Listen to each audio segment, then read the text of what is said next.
we're paying for all the prosthetics in this video, that won't always be the case. And while $5,000 to $50,000 is already too expensive for most people, that price tag is felt even heavier in developing countries. Which is what brought me to Guatemala to meet David, who founded the Range of Motion Project to address the lack of prosthetics for the underprivileged. One of the ways that prosthetic care gets delivered to the poor is poor technology. So what makes it so expensive? Very expensive pieces of technology. And David found a simple way to maintain quality at only 1/10 the cost. Everything that you see here is part of our global inventory of recycled components. So everything in this room is recycled from some other prosthetic. A lot of it is still functional. So if you have a prosthetic that you want to donate so he can use it to help more people, just go to this website right here. That's how he's able to make it so cheap so he can help the poorest of the poor all around the world. And for us, that means we can help even more people get back to their full lives here in Guatemala. From everything as adventurous as riding motorcycles, you're making this look easy, playing soccer, whoa, down to the smallest pleasures of life. You guys are adorable. Lo primero que quiero hacer es salir a caminar con mi familia. Es como que me devolvieran nuevamente la vida. You're taller than your mom. Like hugging your family. How's it going, everybody? Let's take our first step together. Or watching a child reclaim their independence. At any stage of life, a new limb can mean everything.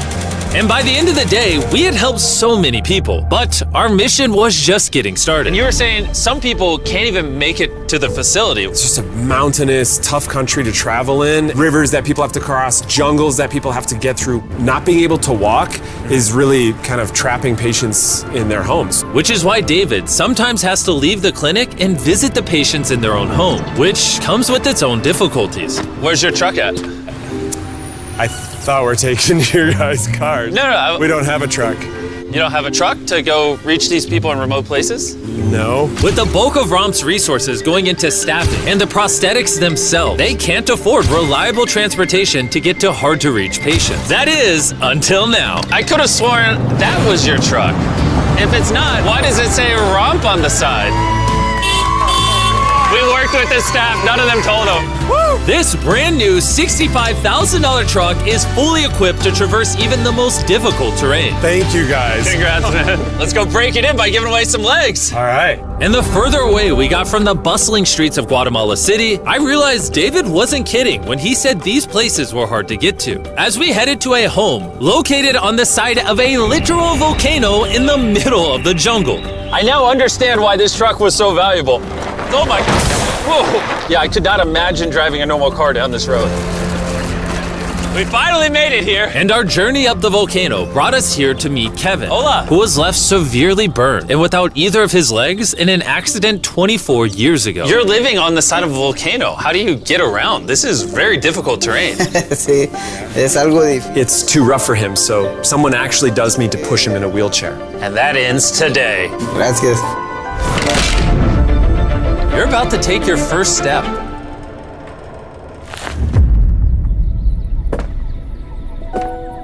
All right, now we're walking down the side of the volcano. Come on over here, Mom. Aww. Mucho. Dios bendito sea. Son bastantes que a veces tienen dificultades y gracias al Creador por ponerlos en nuestros caminos. That made Kevin the 71st person we've helped walk again. And David and I took that momentum with us to help even more people over here in Ecuador. Like Kelly, who spent 6 days busing from Bolivia to here, not even knowing if she would get a prosthetic. Tenía mucho miedo porque nunca había salido de mi país y pese a todo me arriesgué porque no. This is why we're doing this video right here. All right, it's been 2 years since she walked. It's a big moment. You want to take your first step?